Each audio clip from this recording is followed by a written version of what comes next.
It's Just Business with Steve Thomas and your host, Chris Larry.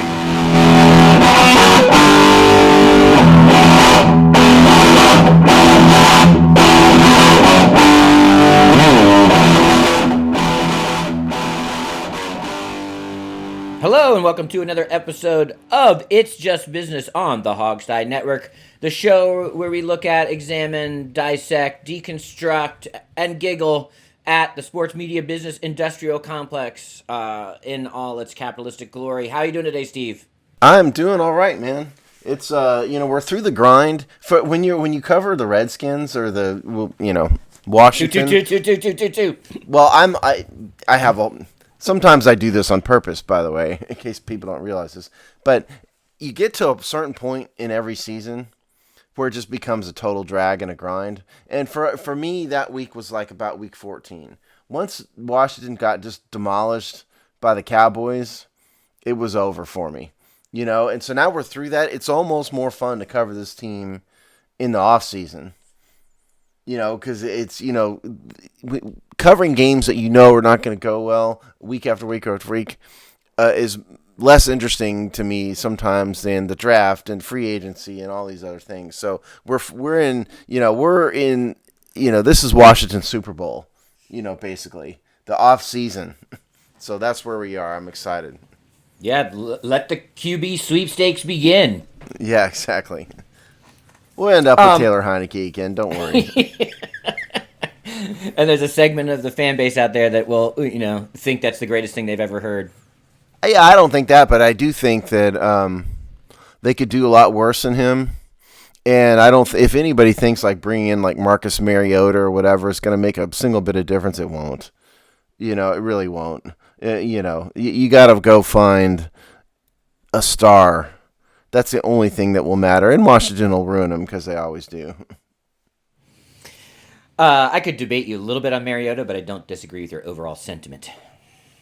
Yeah, I mean, I'm not saying it would be exactly the same performance, but the result is going to basically be more or less the same. Can they this is what I want them to do, and then we'll get off the football stuff, and this isn't actually that football. I want them to trade for Mitch Trubisky's arm that they can then sew onto the rest of Taylor Heineke. Can they do that? Yes. That's what I want. That's my off-season diagnosis. You don't even want his left arm, just his right arm. Yeah. You're right. Just his right arm. Just can we attach that to Taylor Heineke? Then we're all good. Yeah. That we're working on it. Hogsty has a plan. The $6 million team.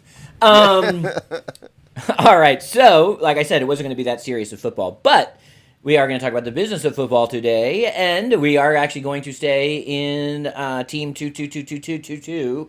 And what are we seeing with the name as we read the tea leaves of trademark? And we're not going to break down video here for you people. You just spend 2 seconds on the internet, but Steve can break down trademark litigation and filings.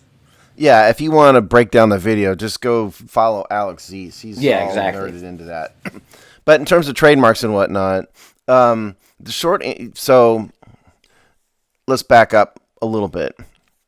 So what a trademark does is it's federal protection for marks used by a company in identification, branding, marketing, etc. If you don't have a trademark, then someone else can use your marks without most fear of penalty. There's some very limited common law trademark laws, but put that aside. So, for example, the Hogsty is not trademarked. So if you want to steal the Hogsty, go ahead. I mean, you may have to fight me for it, but I mean, I'm kidding. But in terms of legal protection, we really don't have any. It's not really worth it for us. But every NFL team obviously has trademarks, and so part of the big mystery in the Washington Redskins rebranding effort has been people like me following the trademark filings because all that is public record. Now, the point of a trademark filing is essentially to give the public notice of a filing to allow people time to protest the filings, okay? Because the Patent and Trademark Office can't necessarily check tens of thousands of trademarks for every filing. So that's the purpose of it. So when Washington rebrands itself, it will file a trademark. Now, it takes like 9 months, even in the best of circumstances, even when there's no protests and it's totally uncontroversial. It takes months and months and months and months to do this. So my hope had been the team would be stupid enough from a marketing standpoint to file a trademark early, a year ahead of time, so we would know what it is. And they really haven't done that. Not really, they haven't done that. So one thing the team could do. Now, the U.S. Patent and Trademark Office protects trademarks only in the United States. One thing the team could do is file a trademark overseas, which doesn't give any protection at all in the United States. But then they can take that mark and then file it in the United States sort of afterwards. And there's a possibility that it could then be backdated, and that would sort of protect them from squatters. That's kind of the idea. And so hypothetically, they could file a trademark overseas in some foreign entity that does not have online public records like the United States does. And then when they're ready to disclose it, file this thing in the United States. So that's either they haven't done anything or they've done that, because nothing is in the record that is owned by Pro Football Inc., which is the entity that Dan Snyder owns, that owns Washington, that's new except for Washington football team. And ironically, they're having trouble getting Washington football team trademarked because of one of the squatters. And I know that the guy who owns most of them, I've talked to many times. And I wouldn't say I know him on a personal level, but I've talked to him many times about this. So, the one thing that happened this week, which is kind of funny, Chris and I were talking about this off the air, is, I do my regular check every so often for these things. And then this week I noticed that somebody had filed a trademark for Washington Admirals. And then it was the National, how do you pronounce the word, Chris? Quidditch. It was like the National Quidditch League, Inc., I think is what it was. And I had zero idea what this was at all. I thought this was some bizarre overseas sport I never heard of, perhaps, that like 5 people have or decided to try to make money on. As it turns out, apparently this is a Harry Potter reference, and people are bringing the Harry Potter books to life and playing this in some capacity as a professional sport. Well, that entity filed a Washington Admirals trademark, because apparently there's a Washington Admirals Quidditch team. That doesn't necessarily mean that Washington couldn't pay them enough money and get rid of them. It doesn't necessarily mean that they couldn't pull this overseas filing trick, but it is a bit of an obstacle. In terms of all the other names that are rumored to be in the running, Washington Commanders, there's no trademark filing. Washington Red Wolves, one of the squatters has that. Washington Hogs, there's no Hogs. There's Red Hogs, another one of the squatters has that. Most of these names are held by squatters. Not all of them, most of them. Ironically, Washington Commanders, which seems to be the favorite, nobody has. And you'd think somebody would have squatted on that by now, but they haven't. So that's kind of a brief overview. Chris, your thoughts? Well, I'm so fascinated by, to me, I got enough going on. I'll just wait till all the twos to find out. But I love all this online sleuthing that's going on. It might be the most fan engagement they've had in 5 years. They can't even get 20,000 people in the stadium, but they can get 20,000 of them to follow trademark. Right, stories. Yeah, or you're breaking down Zapruder films. So, I think that your particular version of the rune readings is the most instructive. I think it's fascinating, which ones of these are squatted on and which one of these aren't. I wonder, could it be where they have some kind of, could they actually ask for a delay, an announcement of a filing that they already have on what? No, they couldn't. There's no way for them to say, can you, release this publicly on the 2nd or whatever. No. Now, I am a licensed attorney in the state of Texas. I am not a licensed IP attorney, so this is not my specialty area, and there are intricacies of this process that I would not be aware of because I have not a licensed IP attorney. However, that is not a thing. the entire purpose of the filing, like I said, is to provide the public notice and opportunity to comment on and protest the filings. And so there's no such thing as a private filing, no matter Right, because what that'd be fancy anti the IP point. lawyer you held. All they could really do is they could get a package ready, and ready to drop the nanosecond that it drops. And again, you could pull this overseas trick, but again, I just want to emphasize that you file a trademark and pick wherever, the Bahamas. That doesn't do anything for the United States. Okay, they can't. That gives no protection. That would only give protection in that jurisdiction. So they have to file something eventually in the United States. Now they could do it at the last minute. It's a bit of a risk, but they might be willing to take the risk for the marketing benefit of having a big surprise reveal name thing. Because at the end of the day, they're not worried about these squatters too much, because most of these squatters aren't really using these marks. The guy I know, um, I'm, I don't want to go into really what he said, but he's selling T-shirts and stuff with some of these names. But it's not at any great numbers or anything, So at the end of the day, Washington will probably prevail, and he's offered to give them whatever they want anyway. So they're not too worried about the squatters. So did it your investigation push you in any direction? I guess Hogs and Commanders then from at least the what's available from that angle Yeah, seem to be contenders.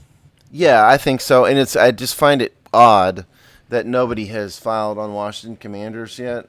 It has made me wonder if there's not some under the table agreement with these people. Now, the guy I talked to claims that the team has totally ignored him, never contacted him ever. And some of you know who I'm talking about. If you do, that guy claims that the team has never contacted him. And I'll take him at his word for that. But yeah, it's kind of made me wonder if there's not some sort of agreement under the table that, they're going to leave that name alone, because you would think that would be somebody would have jumped on it immediately. Yeah, I even take Dan Snyder, take Washington football team out of it. I'm just surprised that there isn't something on Washington Commanders already. You would have thought someone just would have gobbled that up just because it's so obvious. That's what I'm saying, and I just find it a bit conspicuously odd that nobody has. I mean, if Admirals is owned by a local Quidditch Right outfit, you'd think someone would have gobbled up. now, someone has Washington Wolf Commanders and Washington Space Commanders, which most definitely would never be the name of this football team. But those are two marks that are live, and might provide enough controversy to cause the Patent and Trademark Office to give pause to it. So that might be enough by itself. Because, I mean, again, I'm not a licensed IP attorney, but I know a little bit about this. The similarity of the marks is in question. Like, you can't use like Coca-Cola's mark and change one color and expect the Patent and Trademark Office to give you a trademark on it. Excuse me. It's got to be significantly different. And what I can't go too much into because I don't know it is the legal tests involved in determining how different it needs to be. That's beyond what I've ever studied. But so my guess is that Washington Wolf Commanders and Washington Space Commanders probably is enough to trigger the Patent and Trademark Office. Um, Two things. One, well, I'll end with that because that's kind of an opinion to a question to you. But the first thing is, if anyone wants a kind of a deeper look at this in a non-sports context, there was a show on Comedy Central called Nathan for You, which was a spoof of a reality show where he would be like one of these "I'm going to save your business" reality shows, and then he would take the people on these wild journeys, and his ideas were insane. And one of them was to create not Starbucks, and it became the most amazing 2 episodes, and he got sued by Starbucks, and it became like a huge local news story, and the whole thing was like this big spoof. But because and he got for him getting sued was like the greatest thing ever, right? Because the whole thing was just a big send up to begin with. So if you want to and that's what he did, exactly what Steve was saying about Coca-Cola. He basically just took everything about Starbucks and just called it not Starbucks. So there, Yeah, you're never going to win on that. yeah, no. Well, his point was just to cause a stir. It wasn't to win. It was just a giant farce. just to show how stupid some of this stuff is. So that's just fast. If you want to go deeper into that, it's a funny, interesting use case. Anyway, back to you, Steve. Now, we know the track record of Snyder and his football, well, just everything about Snyder. How confident are you that when they release this name, they will have the legal trademark stuff wrapped up? Or do you think they're gonna still leave themselves open for they're gonna mess some part of that up and not have it locked down? Oh, I think it's impossible that it'll be. It's not possible that it'll be 100% wrapped up. They're going to drop a filing on that day, and it'll either be brand new filing or it'll be some sort of request for reciprocity type filing from a foreign. And either way, it won't be done on day one. It's impossible. So I have 100% certainty that it will not be wrapped up. I mean, again, to me, I think they're probably, either way, there's an element of risk. And the risk is that you could have a bunch of people create, their own products and sell them, but I probably that they think that is less risky in terms of overall finances than the downer of revealing the name ahead of time. So that's probably what they're thinking, because I don't think anybody could get anything more than a local T-shirt outfit type thing or some small online outfit ginned up in time to make a significant dent in their sales, and it wouldn't last long anyway. I mean, again, you could do it a few months and then that would be it. So I think that's probably what they're thinking, is the risk is greater to ruin the name reveal than it is to deal with those potential squatters. Well, if we just need one more insult as fans of this team, maybe next year it'll be Washington Commanders parenthetical pending approval. Maybe that's what. Maybe when you see the Giants Washington score, at halftime in week 12 of next week, it'll be Washington Commanders pending approval. Yeah, trademark pending. Yeah. Now, obviously, Dan Snyder hasn't done much good in terms of management of the team. I mean, that's a whole nother discussion. But he does have a fancy law firm doing this, and so certainly they are the experts more than me. But they will be able to do it right. So my guess is that this process will go fairly smooth, just because while Dan tends to turn everything to dust, the law firm probably won't. And so it'll get done one way or the other. And like I said, at the end of the day, they aren't too worried about the squatter guys.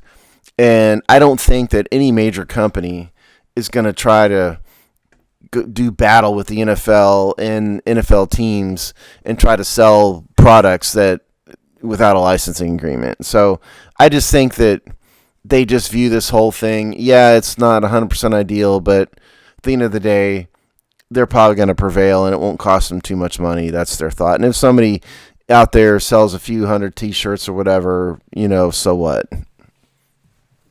Yeah, and anyone who's been to any NFL game ever knows that there's bootleg T-shirt sellers in the parking lot always and constantly. So it's not impossible that Steve Thomas might have actually bought one of those. Yeah, I would. Yeah, for $5 before the stadium. That sounds like a Steve Thomas special, right there. I have a bootleg Van Halen T-shirt somewhere in one of my boxes from one of those. Good enterprise, right? The self-starters. All right, so I think by the time we record our next show, we'll probably have these details or be close, so we'll pick this up again in a couple weeks. Well, yeah, let's talk about this. Yeah, so what the team has announced is that they will do a big name reveal thing on the 2nd of February, which is Wednesday. Now, there's been a bit of controversy about this because the original message said it was going to be done on what's the NBC Today show? Today show, yeah. Yeah. And then some fans got upset, why aren't you doing this locally? And the answer is that they want as much national attention as possible for their big marketing rebranding effort. And so to do it like online streaming, on the website is much less beneficial than having it broadcast nationally on NBC. I mean, use your head, people. But they are doing on something in conjunction therewith at the stadium on the 2nd. Then there's a party, I guess, that the team is hosting on that Friday, which is the 4th. So the bottom line is we'll know what has happened on the second. Now, apparently Dan and Tanya Snyder will be at the stadium, I guess. I don't know how the interplay between the Today Show and whatever they're doing at FedEx Field is going to happen exactly, but whether it's like Zoom or I don't know. But anyway, that's what's happening. So we'll know in 2 weeks, basically. All right. Well, 2 weeks and 3 weeks, I guess. We'll leave it there. There's more on this to come for sure. Staying in the National Football League and staying on television for that matter, is we got some pretty eye-popping NFL ratings news this week about this regular season. You know, NFL ratings and sports ratings in general, and the sort of evolution of where, you know, television and broadcast is going has been a constant theme for this show. So here's some of the details. Basically, I think it's just around 17 million that they are claiming for the ratings, which is just eye-popping, right? So this is the highest ratings they've had since 2015. So, you know, think about all of the NFL ratings dip, our sports ratings dip, et cetera, et cetera. And we can talk about, you know, some of the reasons for rebound might be the same reasons that we thought about the dip, et cetera, et cetera. But that is a 7-year trend, or reversing a 7-year trend. It is what Jerry Jones describes as what he thinks the NFL's golden zone is, which is that their average regular season games are getting between 17 and 18 million viewers. Keep in mind that they got some eye-popping media deals without those numbers already. So, you know, so they got the biggest sports TV deal of all time outside of the golden zone, and now they're back in the golden zone. And then the other little like fact that just jumps off the page on this is just as we talk about where the NFL goes is influenced by where the rest of television goes is true, but it's also true contextually. Of anything that was on TV in 2021, NFL games are prized for 48 of the top 50 and 91 of the top 100. So of 100 things on TV, 91 of the top rated ones of those were NFL games. So that just shows you the power of the product in the medium. And they're getting better, which we can dive into a little bit. They are getting better at starting to understand how to track viewership in these like emergent ways as well. So these numbers also do start to capture that.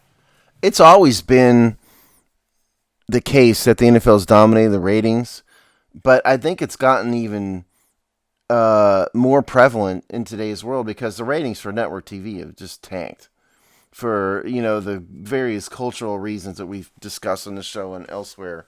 You know, it's tanked.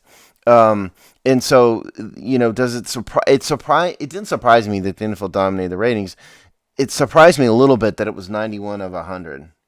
That's a lot. That's a lot. I wouldn't have guessed that many.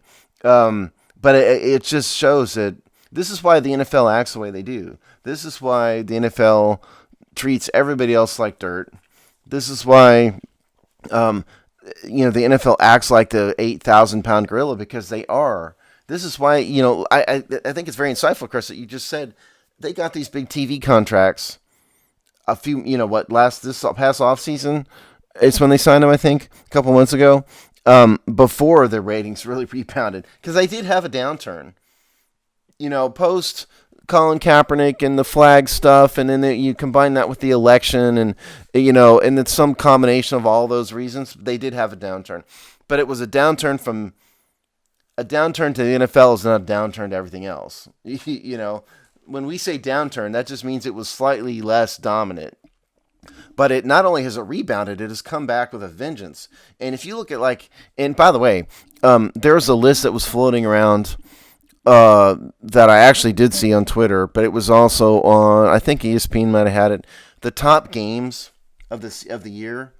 They listed the top 10 games. 5 of them were Dallas Cowboy games, okay? Yeah. If you wonder why the media slobbers all over the knob of the Dallas Cowboys, it's not that they're all Cowboys fans, although some of them are, like the Will Canes of the world. I guess he's with Fox now, but when he was with Fox Sports, or ESPN rather, the reason is they know that draws ratings. Notice that Washington was in none of those games because they have the worst attendance, the smallest fan base. Snyder's destroyed all of that. But Dallas, it's just Teflon. They're the biggest team in the NFL. I hate to say it, but it's the truth.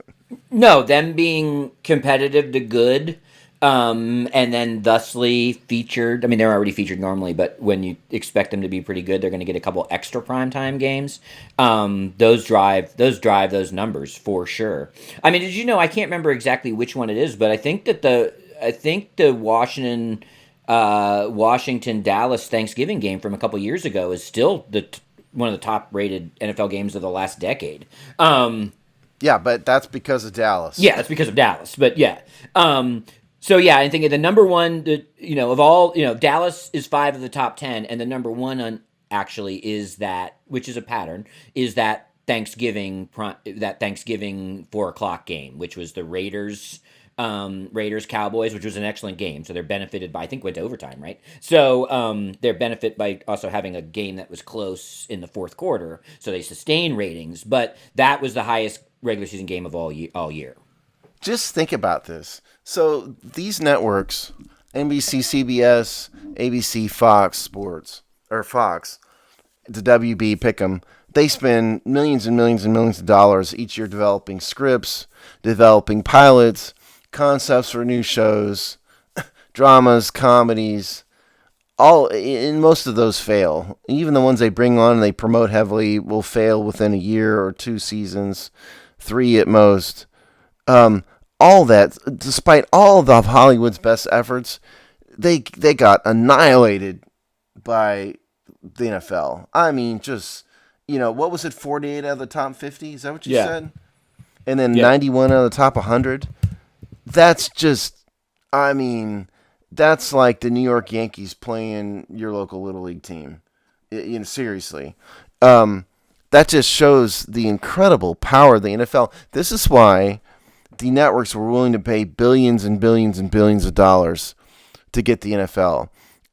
It's really the only thing that is doing well and growing on network television right now is the NFL. It's just amazing to me, though, seriously, that Hollywood puts in all this effort to develop all these shows and they just get destroyed, by live sports, the NFL. Yeah, 100%. And that's why, I said it, Steve reinforced it. I just want to say it again, that they got it when the average viewership was closer to 15 million than 18 million. Which is what... They got it during the downtime. Yeah. Because everybody knew this was going to go away and it was going to rise. Right. So, I mean, we can debate, and the reality is it's all of the things, right, that pushed the ratings downward. And then last year with no fans and COVID, etc., was a little bit of a special case, but it was a special case that was building on a downward trend. And so, but the 10% jump from last year to this year, and when you're talking about numbers at this kind of scale, 10% that's significant. Yeah, let me give you an example. Chris knows, everybody knows, if you've listened, I have cable and I don't do a lot of the streaming sites and whatnot. But some of them I have, and most of it's through Xfinity. But I got hooked on Breaking Bad, and Better Call Saul, which is the follow-on to Breaking Bad. So good. Yeah, and that is the type of show that it's gritty and controversial enough that just it would never be on network television. Right? You couldn't put that on NBC and have it broadcast in that same way because that's just not what network televisions do. Network televisions do. So my point here is that simultaneously sports has grown, coupled with the fact that these other cable networks, like Better Call Saul and Breaking Bad, is broadcast by AMC. They just have a lot more leeway to broadcast things that are a lot more controversial, a lot grittier, and so the networks are losing significant audience because of things like that, because of these shows on HBO, on AMC, and others. That's just one example. They just can't do that on network television, and so you couple the loss of viewers to things like Breaking Bad on cable, and then to sports, it's you have to wonder about the viability of network television at all going forward. Well, here's an interesting comp that tells a lot of similar stories and gives you something, to compare it to. So, some of you, I actually have not watched it, but that's not, I would. Yellowstone is one of the most popular television franchises right now on anything that we would call television. I've tried, and it had not my thing, but very popular. And it's a really fascinating story about a whole bunch. Same, if we were doing an entertainment business show, it's very interesting because it's a one production house, one network. You watch it. It's paid for and streamed on Peacock, but then it's broadcast on CBS. CBS realized what a horrible mistake they made, and then they locked up the creator so that it was all, synergy on all the streaming stuff. Whatever. It built, to Steve's point, it was designed for streaming, so it has those gritty elements. It was so popular, and Viacom, basically the only thing they could do is put it on broadcast TV to battle the licensing rights they'd already given away for streaming. And in November, for its season premiere, which was on Viacom but had been built a base through streaming, it got 14.7 million people, which actually, for that day, outpaced Sunday Night Football by 400,000 viewers. Which is unheard of. Right. So but that isn't a clean, there is one hit on broadcast that can touch it, because it was developed for streaming, and it built its audience on streaming to the point where putting it on broadcast television was almost an afterthought. Yeah, and that's the only thing that can touch it. And it's not on CBS. It's on the Paramount Network, which is a cable. I think they do show it now on CBS. It's very confusing, and but I do think. Do they? I wasn't aware that they were showing it on CBS now. I think so. Because it's saying on regular TV. But like I said, that was like, well, if it is, and I can't even necessarily confirm that, but if it is, we might as well put it on TV too. It wasn't developed for broadcast television. Yeah, that's the takeaway. That is the takeaway. Yeah, okay, so Wikipedia, for whatever good that is, it says the original network was Paramount Network. But it does not say whether it's broadcast on other networks. But anyway, yeah, we're not the entertainment show. But point is, that's a perfect example of how broadcast TV is simultaneously losing audience for their scripted shows, and they become more and more reliant on the NFL, so they're willing to pay more money. And everybody knew that the ratings dip was temporary. Pick your cause. Like I said, it was a combination of a lot of things. All of that was going to go away. And here we are. And they had a good season. NFL did. They had a bunch of really, really good games that were broadcast in prime time. That last week, that Rams Raiders game was one of the best games you'll ever see. And not to mention Chargers. Yeah, the Chargers Raiders. Yeah, I didn't mean Rams. Yeah, Chargers. Yeah. That was one of the best games I ever see. It was prime time, went into overtime, all of that. So it just shows that the NFL is just Teflon, and this is why they act the way they do. Now, by the way, have you noticed that?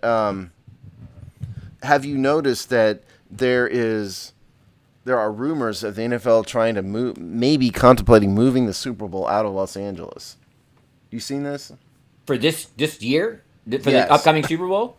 Yeah. Why? I find it hard to believe, having worked on a Super Bowl. That's a lot of logistics. They could move a game, but, the game is just the denouement, to a much larger event, and it's all probably, at this point, impossible to do anything but move the game. They could certainly move the game to wherever, but in terms of all the other stuff that goes with it, it takes literally years of planning, and so I think the NFL would be very, very, very reluctant to move the game unless there's some sort of national emergency, that goes with it. Yeah. Well, all right. So NFL's king. We don't need to belabor that too much, but there certainly was a good amount of data that came out this past week that underscores why.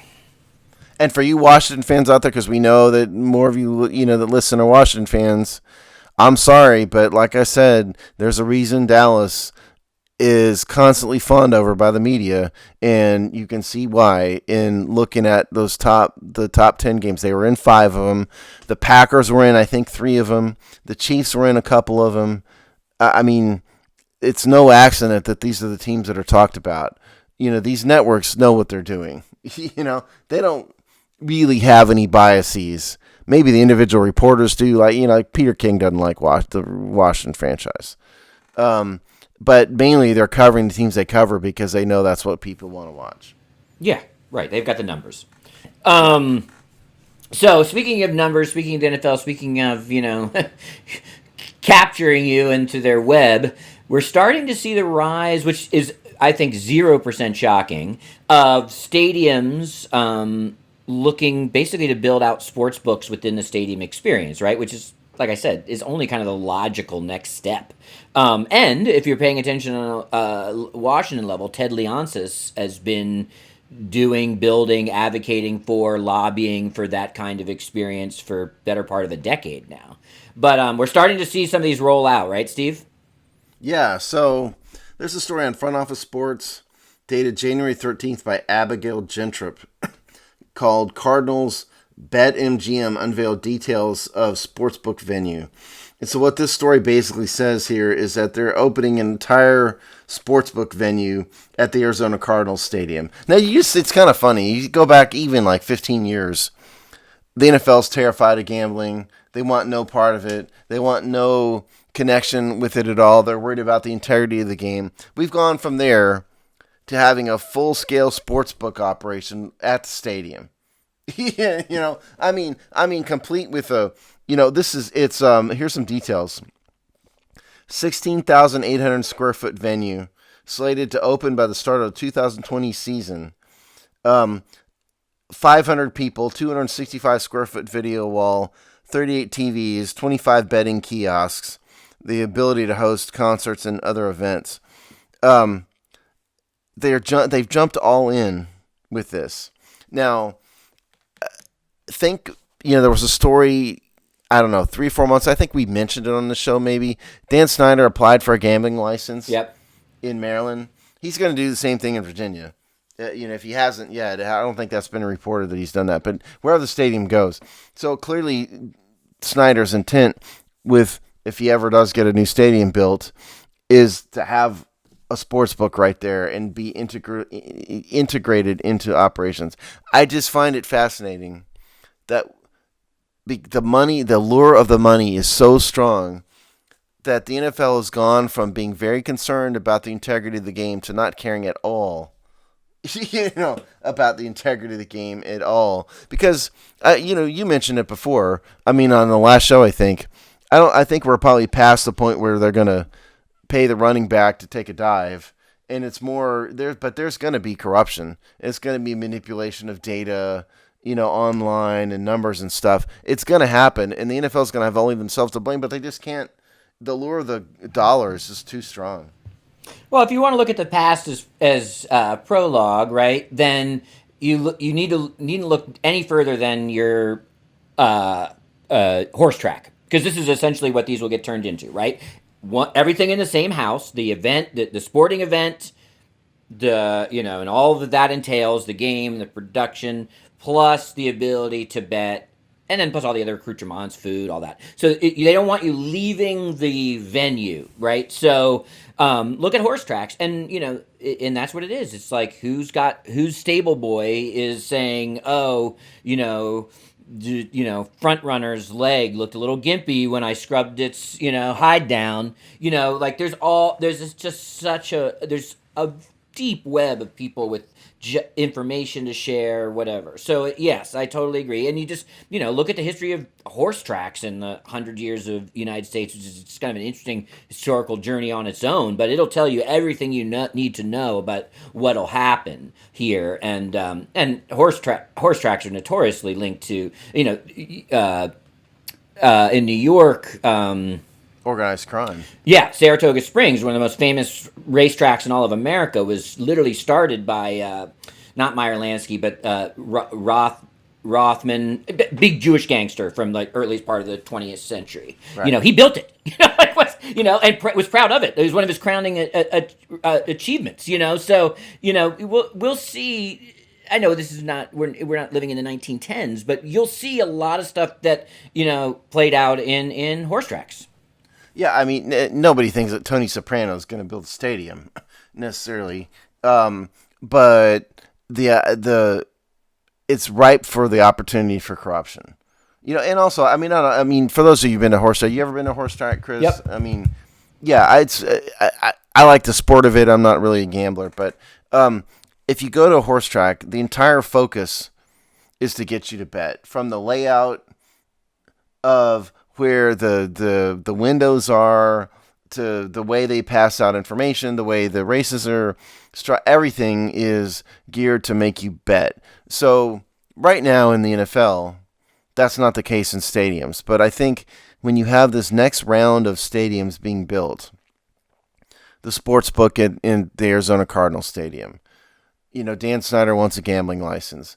We're going to see, to Chris's point, stadiums be geared more and more towards giving you the opportunity to bet. You're going to see gambling windows next to the hot dog vendor and pizza vendors. You're going to see information passed out in the stadium about gambling. I think it's going to be more and more and more about gambling, which, if you're an integrity of the game person, is unfortunate. And there's been a ton of corruption in horse racing, by the way. That's not a clean sport at all. And that's just what the NFL's going to. And again, I mean, I think it hurts the league in terms of being confident in the integrity of the game, but they're just not going to turn down billions and billions of dollars. They won't. No. I mean, they haven't. It's not even like a predictive thing at this point. It was Arnold Rothstein, by the way, who moved into Saratoga Springs and built the racetrack in the late 19-teens. Who's often okay. Yeah, I didn't know the name, but I knew that was the case, and that's not the only one. No, not at all. That's just what Chris knows off the top of his head. Yeah, and he's called the grandfather of organized crime. There's a great book by Nick Tosches about the history of him. Now there's another story. Sorry, real quick, if you want, that sort of leans into this a little bit, on CNBC by Jabari Young, who seems like we do a Jabari Young story every show. Sports teams are investing $10 billion into stadiums by 2030. Here's how they will be different. And of course, what's the first example here? FedEx Field is falling apart. The Washington football team is lobbying for a new stadium in Virginia.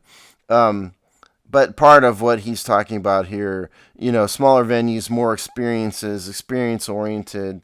But part of this is gambling, trying to find the gambling part in this story. But part of it is gambling. That's, he's getting into that a little bit here too. I'll take you one step further, talk about the in-stadium experience here.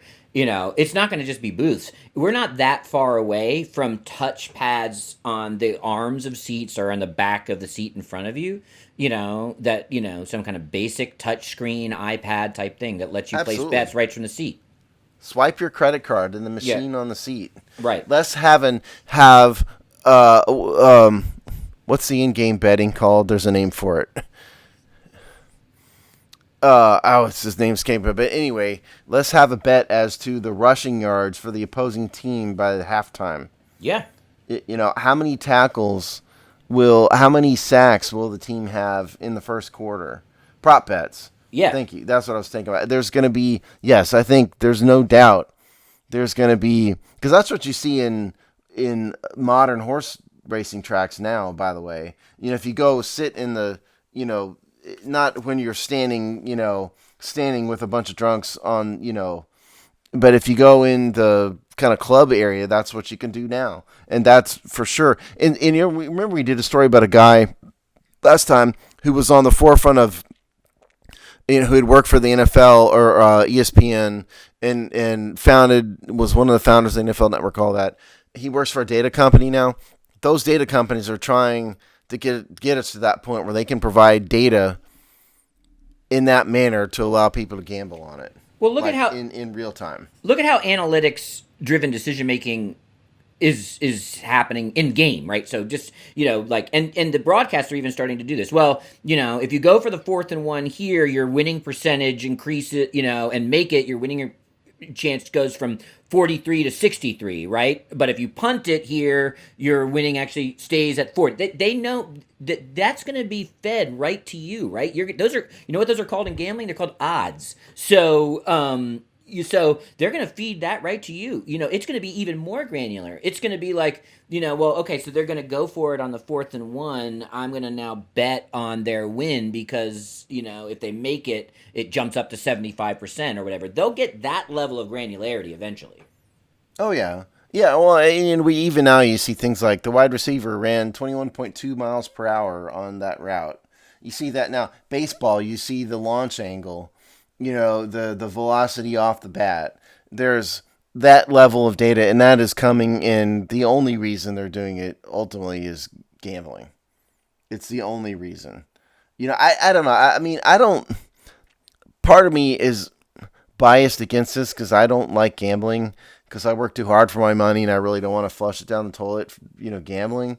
So I recognize my bias here, and you guys do what you want. I'm not criticizing it, but part of me is concerned about the future of the game with this. Because what I enjoy about football is just sitting down and watching a game and talking about who did what, and that's why we have the Hogsty. I don't really enjoy this, and it makes me wonder about the future of the audience and the future of the viewing experience and the future of the presentation of the game if you fast forward like a decade or two. I'm a big fan of the Kevin Sheehan generally, and his podcast and his radio show, whatever. He did an interesting thing on just the Friday show heading into super wild card weekend, where he said to his audience, because he's a big gambler, he covers a lot of gambling stuff. He said, "I'm going to break down the games and give you my excitement level, whatever his pitch was, that's completely divorced from gambling," because he basically had to signal to his audience. I'm listening all the time. So this is the first thing. This is just this Friday. It's the first time this happened. He told his audience, "I'm going to give you the gambling segment, where I give you my locks and all that stuff. But I know some of you, to your point, Steve, are like, can you please talk about the football?" So he signaled to his audience when he was going to talk about betting and when he was going to talk about the games as the games. He had to be that transparent about what he was going to talk about when, because he has to start to feed both audiences. Yeah, people would have been horrified by that, a few years ago. The NFL and their broadcast partners would have been horrified by that. People were horrified by Jimmy the Greek. Yeah. And it really wasn't just because he was a racist, which he absolutely was. It was also because CBS had this, mobster. Yeah, basically, yeah. I was trying to think of the word, but yeah, mobster. Excuse me, on their morning show. Nowadays it would be perfectly, fine. Kevin Sheehan, good. I mean, I'm not local, so I don't listen to him necessarily, but yeah, that's a perfect example. So fast forward, and there's Fox Sports has a entire gambling show. Oh, yeah, they all do. I mean, Scott Van Pelt's, whatever his 11 o'clock, hipster sports center is totally tuned towards gambling. The retool of that version of Sports Center was gambling focused. Does anybody watch ESPN anymore? I mean, seriously.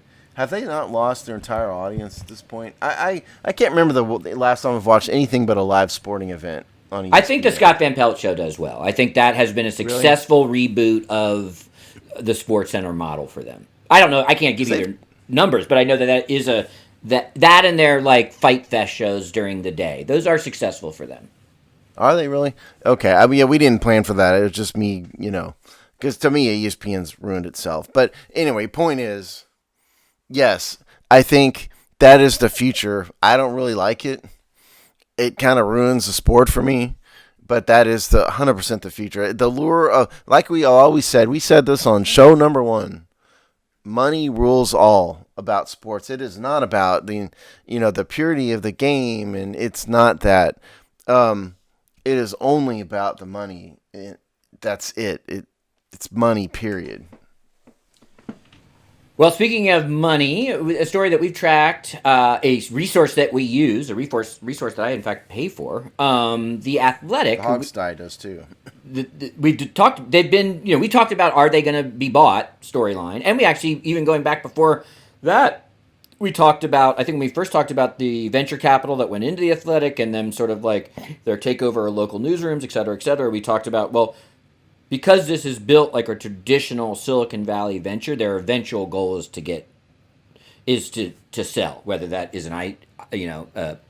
going public and creating being traded on the market or sold to a private entity. And that's in fact exactly what has now happened. One of the people that we've talked about, organizations that we've talked about as being a player here, the New York Times, is in fact who purchased the Athletic. And this is going to be, this is one of the things that shows up on a business page, and then 2 or 3 years from now as the potential to rewrite everything we know about the coverage of sports.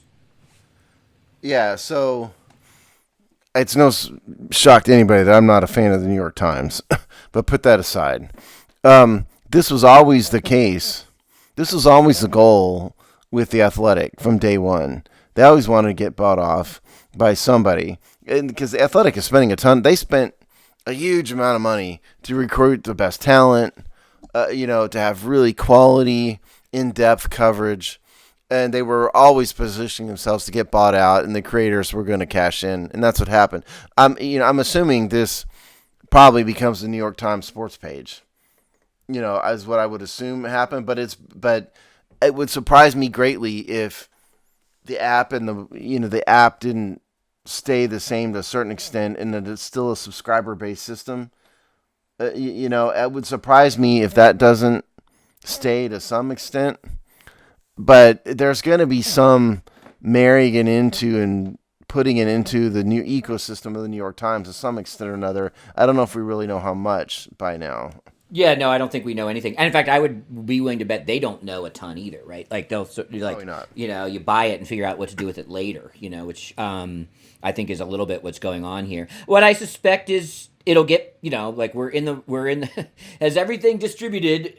We're in the we've entered the rebundling phase of media conglomeration. So eventually you will, if you are a New York Times digital subscriber or whatever, it will get bundled, right? The Athletic will get bundled. I do agree, which, I have my own critiques of the New York Times. But your critiques are probably different than mine. Yeah, I don't particularly like it because I think it's a center-right paper. I think it's a bunch of flaming lefties. That's just not the case. But okay. You want to have this debate right now? Let's roll. Let's rumble, Chris. But one thing that's legendarily true about the New York Times is that they had a horrendous sports section. Like, even in the New York papers, there's 3. Like, no one, even if you hold your nose and read the New York Post, you start from the backside and you read their sports section, right? Like, they just weren't even in New York City context, the paper of record for sports. And then that extrapolated out. And actually, I can name 6 national sports figures that emerged from the Washington Post sports newsroom. I would defy. Wilbon is millions. One, Kornheiser. Even go back to Povich, So yeah, there you go. Yeah. Name one from the New York Times. You'd be hard pressed. I can't name one. You'd be hard pressed. So I do think that this is one. How do we fix our own version of this and then go national with it? And also just figure out, because I think you're right. They will leave the Athletic alone. Like, they'll bundle it and they'll integrate their writers and they'll feed and string articles through the mothership. But I bet you they keep the Athletic, and maybe it's its own, pretty as is for a while. They'll reap all the rewards from it, but they'll let people that just want the Athletic have just the Athletic. They'll upsell them and stuff. Do you want a large popcorn with that medium drink or whatever? But they'll bundle it with the Times. Yeah, and, but they'll let it stand alone. I work in the intersection of some of these industries, and I talked to somebody on kind of the journalism and tech intersection, and he said this is actually. The Athletic was already kind of dangerous for local sports because they bought up all the talent and yada yada. But he said this is real. This is doubling down on bad. And what he used as an example was he said the New York Times only cares about the New York Times. So they didn't, as opposed to, he said, the Washington Post as a media company actually is much friendlier to regional news gathering and actually has a much more collaborative relationship. So he said, even if you look at these giant brands, if the Washington Post had bought it, you probably have this as somewhat a bit of a hand back to regional news, that New York Times is like only cares about the gray lady. So this he sees as pretty aggressive and a possible kind of death blow to real local coverage. Well, here's an indication of their aggressiveness. This is another front office sports story from the 12th. A.J. Perez and Michael McCarthy. New York Times, The Athletic to pursue ESPN's Schefter and Wojnarowski. Adam Schefter is maybe the biggest star outside of Stephen A. Smith on ESPN. And he is the voice of record, him and maybe one other person, for NFL rumors. And the Athletics going to have to, and the New York Times going to have to pay him a truckload to pry him away from ESPN. And Wojnarowski is a horrible human being and a terrible person, but he's also that I have no respect for as a man. But he's also, ESPN's biggest NBA star. And so what this tells us is the New York Times is trying to turn the Athletic into the biggest voice in sports. Yeah. That's what they're trying to do. The biggest national, they're trying to defeat ESPN. Maybe, I'm thinking aloud here. Would you see a network, the New York Times network or the Athletic network on, some sort of streaming video? Oh, 100%. Type service. 100%. Now they might start with things. You're not going to pry Schefter away and just have him in print. You're never going to do that. No. They the New York Times already produces a crap ton of digital media, like documentaries, news features. They don't have a streaming service yet, or they haven't partnered with a larger streaming service to provide much content. There's actually been a few experiments there, but nothing systemic. So, yes, I 100% think that's going to happen. They probably will start a little smaller. I wouldn't be surprised if they start looking into regional sports, especially around college athletics. There is an audience for some of these mid-tier, as the NIL stuff shows, there is enough of an audience around broadcast rights to smaller regional things where there is a market there, especially, the market, maybe is small, but if you bundled that, if you were the place for 7 or 8, kind of sports like that you could pay a cost and get access to, I see all of that probably coming. Yeah, and the regional sport networks are already in massive trouble. Doesn't Sinclair own a bunch of them? Yeah, I think so. But they're getting slaughtered, ratings and finances and everything. And this is, yes, I do think that, because if you go back to when the Athletics started, they overpaid drastically to get local reporters in every city. And so they have the infrastructure put in place at even the New York Times, just the largest paper in probably the world, would be my guess. Certainly in the United States, they just don't have that infrastructure. Even the Times doesn't when it comes to sports. And so now they just bought that. And so what the New York Times is looking to do is to become, this is one step of them becoming a news media empire that's bigger than just a newspaper, because they also recognize that there's no future in a newspaper. Even for the New York Times would be the last to go. But newspapers are a dinosaur. They are, and they have to branch out into all forms of multimedia. So I think what the New York Times is trying to do is become a multimedia kingpin in all forms. Yeah, and to a large degree, they've already made that jump to digital with their core product, so to speak. That's already a done deal. It's not dissimilar to how I talked about Yellowstone. The fact that it hits network television is an afterthought, right? The paper's an afterthought. When someone says the New York Times just broke a story, that means they published a article on their website at 9:12 p.m. It's not waiting till the 6 a.m. Newspaper guy hits your stoop. So yeah, they've already made. I think to a large degree this signifies that they've already kind of shored up that business model for themselves, and now it's about growth. Yeah, and that's what the Athletic is. The Athletic is them purchasing a ready-made sports network.